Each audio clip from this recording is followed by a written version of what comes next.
Olá pessoal, sejam bem-vindos a mais um vídeo aqui do canal Dados Críticos. Meu nome é Igor Theuri e no vídeo de hoje a gente vai dar continuidade à nossa série de vídeos do Mestre Preguiçoso.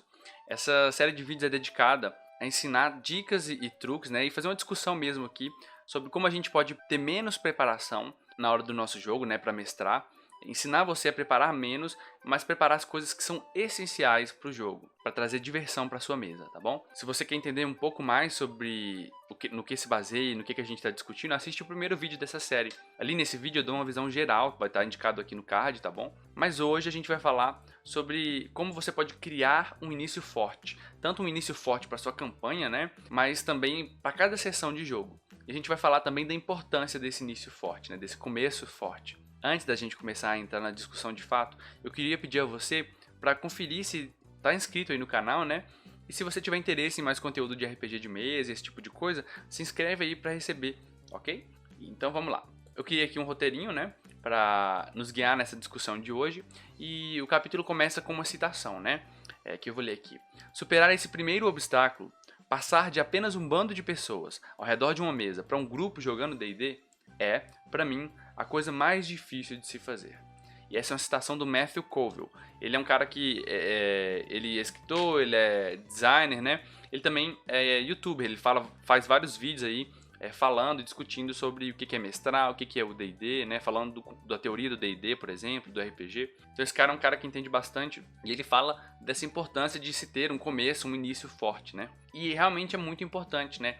A questão mais importante é você saber como o jogo vai começar, porque é a partir daí que a história vai se desenvolver. Esse vai ser o único ponto, né? Esse começo, onde o mestre e a mestra ele vai ter o controle quase completo da situação, né? Em jogos de RPG é muito difícil o mestre ter controle de alguma coisa, porque as decisões dos jogadores vão influenciando na coisa, né? E isso é o interessante, é o legal do RPG. Contudo, nesse começo, é você mestre e mestra que decide como vai começar. Então, isso é uma decisão que cabe a você. E por isso, às vezes, fica difícil, né? Mas esse começo ele é muito importante, é porque ele que vai criar o clima do jogo. É ele que vai chamar a atenção de todos e falar, a gente não tá mais só reunido aqui, a gente tá jogando D&D agora, vocês não são mais vocês jogadores, vocês agora são os personagens. Por isso é importante ter esse começo forte, para marcar essa passagem de jogador para personagem, para criar essa imersão. E aí ele dá algumas dicas de como você pode criar um começo forte. E ele fala para você escrever apenas uma frase, né?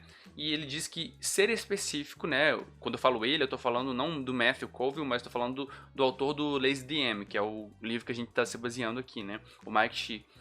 Ele fala que é muito melhor você ser específico na criação dessa frase, né? Do que ser generalista, né? Então, quanto mais especificidade você puder dar, melhor. Mas é importante que você mantenha ali uma frase assim, pode ser uma frase grande, mas uma frase, né? Eu criei um exemplo aqui, né? Um exemplo diferente que ele dá no livro, né? Mas um exemplo de um começo que pode ser um começo forte, né? Durante a cerimônia pública de casamento do príncipe de Pardalvo, uma wyvern aparece montada por um cavaleiro que atenta contra a vida do rei Luís. E aí os jogadores, né, esqueci de escrever aqui, têm que decidir como vão proceder no meio do alvoroço criado pela multidão. Então esse é um exemplo de começo que eu já usei, deu super certo, né, da vez que eu usei, do que seria um começo forte, né. E aí eu vou explicar como a gente cria começos fortes, tá? Vejam aqui que eu mantive uma frase só, apesar da frase ser grande, eu coloquei nomes, especifiquei, por exemplo, um monstro que teria ali, né? Então eu tentei ser específico, apesar de ser breve. Vocês vão ver que durante todo esse processo do mestre preguiçoso, a gente vai preparar coisas, mas todas as coisas que a gente preparar vão ser coisas breves, assim, vai ser uma frase, duas frases no máximo. E aí, assim, continuando, o que o Mike Shea diz é que é esse começo forte que vai criar um mundo vivo, que vai reagir às ações dos personagens, né, que estão ali jogando. É a partir dele que você vai construir tudo. Então é interessante que nesse começo já tenha pontos desse mundo que você quer, para já criar esse clima. Se é um jogo de mistério, coloca algum aspecto de mistério. Se é um jogo de revolução, coloca algum aspecto de revolução nesse começo forte. Qual que é o tema do seu jogo? O que você quer trabalhar nessa campanha? Né? Você gostaria, pelo menos, que fosse trabalhado, que fosse o tema central. Coloca isso nesse começo, pelo menos um pouquinho, né? Dá esse gostinho para os jogadores aí. E aí, para ajudar a criar essa frase inicial que vai indicar qual é o nosso começo, ele destrincha, né, esse começo em três aspectos, né? O que está acontecendo, qual é o objetivo e onde tem ação, né? A gente vai falar de cada um desses aqui individualmente, né? Então, o que está acontecendo, né? Isso aqui, basicamente, vai indicar qual a nossa fórmula, né? Tem uma fórmulazinha para criar aqui, né? Que eu vou falar depois, mas vamos falar de cada um desses tópicos aqui individualmente primeiro, né? Então, na hora de criar um começo forte, você tem que pensar o que está acontecendo, né? O mundo do seu jogo, ele tá vivo, né? E as coisas vão acontecer fora da visão dos jogadores. Ou pelo menos você quer que eles pensem isso, né? Você quer que eles creiam que o mundo tá vivo ali, que ele acontece coisa que às vezes ele não vão ver e que pode influenciar ou não eles. Então talvez ajude você a colocar esse sentimento, você colocar coisas que eles não controlam nesse começo forte. Então, por exemplo, uma tempestade, né? Ou trombar com um outro grupo que tem outro objetivo que não é o objetivo deles. No caso aqui desse começo forte que eu coloquei esse casamento. Então ali é uma cerimônia de casamento que ia acontecer na cidade, os personagens estivessem ali ou não, entendeu? Então é algo que está fora do controle dele e isso ajuda a dar essa sensação de que o mundo está vivo. E aí ele reforça, né, que nem todo começo precisa ter isso, mas ajuda a ter para dar essa sensação de vida pro seu mundo, né, que você está criando ali. O segundo aspecto é qual o objetivo, né? Ele fala que o início da sessão ele é um chute, né, que vai movimentar os personagens em uma direção, né? E aí por isso a gente tem que ter um propósito para esse começo, né? O objetivo ele vai ser geralmente o gancho, né? Que a gente chama de gancho da história. Qual que é o gancho? O que é que vai pegar os jogadores? Pensa num gancho, como que ele funciona, né? Ele tá ali parado, o peixe pega aquele gancho e ele é puxado. O gancho é exatamente isso da história. Ele é um aspecto da história que os personagens podem ser fisgados ou não por esse gancho, e ele vai puxar esse gancho, vai puxar os personagens em direção a uma história muito maior. E aí cada começo ele vai ter um gancho que vai puxar os personagens para uma direção. E eles que vão decidir se eles vão ser fisgados ou não, né? Então é muito importante, né, que o começo forte ele tenha um gancho, né?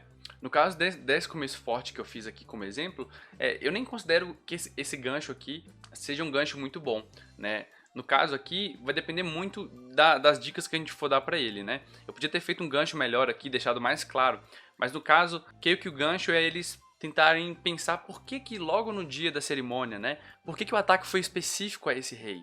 Por que esse cara tá atacando o rei e não a multidão, entendeu? Por que ele não tá atacando o príncipe ou a princesa que tá ali no casamento, e sim o rei que tava lá quietinho assistindo? Isso pode ser um gancho que tá ali paradinho, né? Se eles fisgarem, eles vão ser movimentados a uma história um pouco maior. E uma parte muito importante, né? Esse terceiro aspecto é onde tem ação. É muito importante que ele fala que você coloque nesse começo sempre os personagens perto de onde tem ação. Ele fala de um estilo de escrita que se chama in media res, escrito em latim, né? Que é um estilo de escrita onde de roteiro e tudo mais, onde as coisas já começam onde está tudo acontecendo e depois se explica o motivo daquilo tudo. Ele fala que isso pode ser usado também no seu jogo, né? Você não começar explicando, mas já começar mostrando as coisas e colocando os personagens perto da ação, porque isso vai chamar a atenção deles, vai fazer com que todos prestem atenção na mesa. Ele fala pra gente pensar em filmes de ação, tipo James Bond, Missão Impossível. Geralmente esses filmes começam já com perseguições de carros, ou algo do tipo, né? Pega um filme de ação e dá uma assistida nele pra você ver. Geralmente eles vão começar já mostrando pra que eles vieram, com explosões, perseguições e algo do tipo. O seu começo tem que ser exatamente assim, ele tem que mostrar pra que seu jogo veio. Então ele fala pra você pensar se você pode ou não começar com um combate, talvez. Apesar da tentação que a gente sofre às vezes de fazer grandes descrições do que é o mundo, explicações sobre qual o cenário político dali, geralmente as pessoas demoram um tempo mais para prestar atenção naquilo, a não ser que elas estejam muito empolgadas. Quando você já coloca um combate de cara, eles vão ser obrigados a rolar dados, vão ser obrigados a prestar atenção nas coisas, no cenário, no ambiente. Então isso é muito importante. Mas aí ele ressalta, né, o autor ressalta que o combate não é a única maneira de colocar os personagens perto da ação. Você pode colocar ali uma perseguição, você pode colocar um skill challenge, né, que é algo que dá pra fazer, por exemplo, na quinta edição do D&D, né. Dá pra você colocar um embate político, talvez, né, uma discussão social aí que tá tendo em algum lugar e que tá se inflamando. Então dessa forma você consegue colocar os personagens, convidar eles pra ação e já inserir eles no jogo de uma forma que não é com só um chutezinho, é um pontapé direto, já coloca eles no jogo de cara. E aí, assim, a fórmula, né, para se criar um início forte é uma fórmula que pega esses três aspectos aqui, né, que é um evento, né, um evento que está acontecendo ali, algo, qualquer coisa, preferencialmente algo que não esteja no controle dos personagens, que devido ao seu mundo, um gancho claro ali para uma história maior, né, e colocar, né, tem um R aqui, os personagens perto da ação. Se você conseguir fazer essas 3 coisas aqui em um início, né, em uma frase, você consegue criar um começo forte. E aí ele ressalta a importância desse começo forte em todas as sessões, não só na sessão inicial. Logicamente, a sessão inicial, a primeira sessão da sua campanha, o começo forte vai ter que ser muito bem trabalhado. Mas você pode, sim, dar uma atenção maior a cada sessão de jogo para tentar criar um começo forte, colocar um evento ali que está fora do controle deles, tentar colocar um ganchozinho também, tentar colocar eles perto da ação a cada sessão de jogo. Não é regra, não precisa fazer isso em toda sessão, mas seria interessante se você conseguisse fazer isso, manter esse ritmo, porque isso sempre vai servir como ritual de passagem entre um grupo reunido para jogando D&D ou jogando RPG que você está jogando aí. E agora, como eu tinha explicado para vocês, eu vou criar junto com vocês aqui uma campanha toda, né? E no final dessa série de vídeos a gente vai ter uma campanha prontinha para ser jogada. Então, o que eu vou fazer agora, né, vai ser criar um novo início forte. Eu vou inventar um início forte usando essa fórmula aqui, né, um início diferente daquele que eu usei de exemplo ali. E esse início vai ser o pontapé inicial para a nossa campanha que a gente vai montar juntos aqui, tá? Porque é muito melhor do que só ficar explicando, eu mostrar na prática como se faz. Então vamos lá. Eu vou criar aqui uma nova pasta no Roll20 chamada Aventura do Mestre Preguiçoso. E dentro dessa pasta eu vou criar um folheto aqui e vou renomear esse folheto aqui como Começo da Aventura. E vai ser o nosso começo forte, né?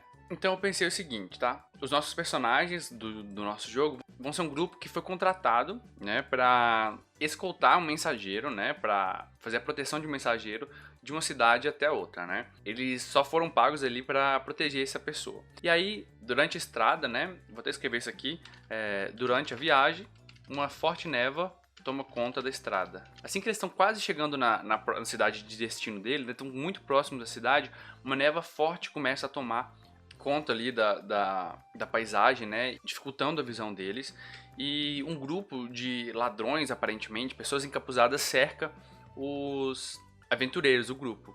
E esse grupo encapuzado, ele exige, né, que seja entregue um mensageiro. E que desde que eles falam o nome deles, né, que eu vou inventar aqui agora, né, e que se eles entregarem um mensageiro, eles não vão fazer nada, mas se não entregarem, eles estão aceitando a morte. Então, vamos colocar isso numa frase só. Durante uma viagem, tem que ser específico, né, uma frase só.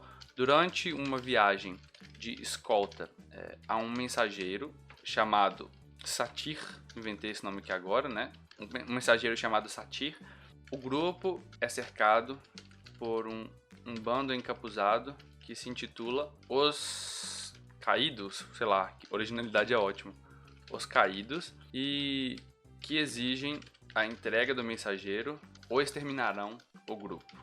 Então, eu acho que isso aqui já é um início que a gente pode considerar um início forte. Tem um evento que está acontecendo ali, 2 eventos no caso, né? Uma entrega de uma mensagem que não tem nada a ver com eles, né? Eles só aceitaram esse trabalho. Em segundo ponto, é que tá tendo uma névoa ali, né? Que também foge ao controle deles de alguma forma. E tem um gancho ali, tem uma mensagem a ser entregue, uma mensagem secreta teoricamente. Esse grupo encapuzado, os caídos, eles estão exigindo a entrega do mensageiro. Eles não se importam com o grupo. Então olha o gancho aí. Por que essa mensagem é tão importante assim? Por que alguém contratou um escolta? Tem um gancho ali que leva para uma história muito maior. E por último, isso coloca os personagens perto da ação. Caso eles não aceitem entregar um mensageiro, que é o trabalho para o qual eles foram designados, vai acontecer uma batalha ali. Então você pode pensar uma batalha ali já para ser iniciada nesse início aí da campanha, né? Então basicamente esse é o começo da nossa aventura e é a partir daqui, né, que vai começar toda a nossa história, todo o nosso mundo que a gente vai criar. A gente já sabe, por exemplo, que existe uma organização chamada Os Caídos. Eles querem uma informação secreta. E que informação secreta é essa? A gente vai pensar tudo nos próximos vídeos juntinhos aqui. E aí vamos fazer uma rápida revisão de tudo que a gente conversou aqui hoje, né, para fixar na mente aí. Então uma checklist aí para se criar um começo forte, né? A primeira coisa é pensar o que está acontecendo, né? Qual evento vai dar início a essa aventura, né? É interessante ser um evento que fuja aos controles dos jogadores de alguma forma, para dar vida ao mundo. Qual é o objetivo, né? Qual é o gancho que vai puxar os personagens em direção à aventura? Então pensar esse objetivo. Onde está a ação, né? Colocar os personagens perto dessa ação, o mais próximo possível. E por último, na dúvida, use combate, né? Comece com o combate aí porque vai trazer os jogadores para próximo da ação de uma forma ou de outra. Então é basicamente isso no vídeo de hoje, espero que vocês tenham gostado. Se você concorda ou discorda de algo, deixa nos comentários aí, por favor, é muito importante o seu feedback, o que você acha, como que você faz, o que você faz de diferente, né? Vou deixar outros 2 vídeos aí na tela, para você conferir, né? Talvez você tenha interesse aí em mais vídeos sobre RPG de mesa.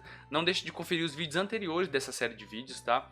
E também de esperar aí pelos próximos vídeos que vão sair em seguida, né? Confira também aí as redes sociais do Dados Críticos. Espero que você tenha gostado e até mais.